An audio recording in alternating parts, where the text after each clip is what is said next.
ఓట్ల గంట మోగిందంటే లీడర్లందరూ టికెట్ల వేటలు పడతారు. టికెట్లు వచ్చినోళ్ళు ప్రచారంలో జోరు చూపిస్తుంటారు. నెల 15 రోజులు ఊర్లలో పండుగే. ఇక ఓట్ల నాడు అందరు పోయి ఈవీఎంల కట్టుకొత్తి ఏలుకు ఇంకంటించుకుంటారు. టైం అయిపోయినాక మిషన్లన్నీ స్ట్రాంగర్లకు పంపుతారు. ఫుల్ సెక్యూరిటీ ఉంటుంది. ఇక రిజల్ట్ నాడు తెరిచి లెక్క పెట్టి ఎవరు గెలిచింది చెప్తారు. ఇవన్నీ మాకు తెలుసు తీర్రి అంటురా, కానీ తెలివని ముచ్చట ఇంకోటి ఉందిలో.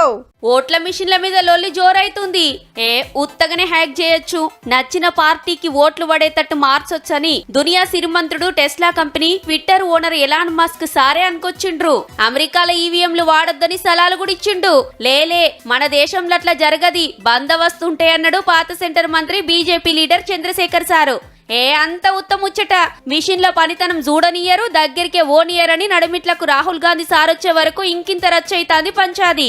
ఏసిన్నాడు చూపించే ఓట్లకు ఎంచిన్నాడు వచ్చే లెక్కకు ఫరాకుందని ఎన్నో మాటలొల్లైంది. ఈ తాపక్సుత కింద మీద చేసిండ్రని అనేటోళ్ళు అంటనే ఉన్నారు. చల్ మా కుత్త 11 సీట్లచ్చుడేంది, మిషన్లల్లో ఏమో జరిగిందని వైసీపోలు కూడా అంటున్నారు. ఇక సిపిఐ నారాయణ సారేమో all countries are banned of the EVMs and they are going for the paper ballot. And we demand the central government also should discuss about this and withdraw the EVMs. How టెక్నాలజీలో మనకంటే తోపు దేశాలలో ballot పేపరే ఉంటది, మిషన్లు పెట్టరు. Paper మీద అయితే ఓట్లు లెక్క పెట్టుడు జరంత ఆలస్యం అవుతుంది గాని పక్కా ఉంటదని అందరి నమ్మిక.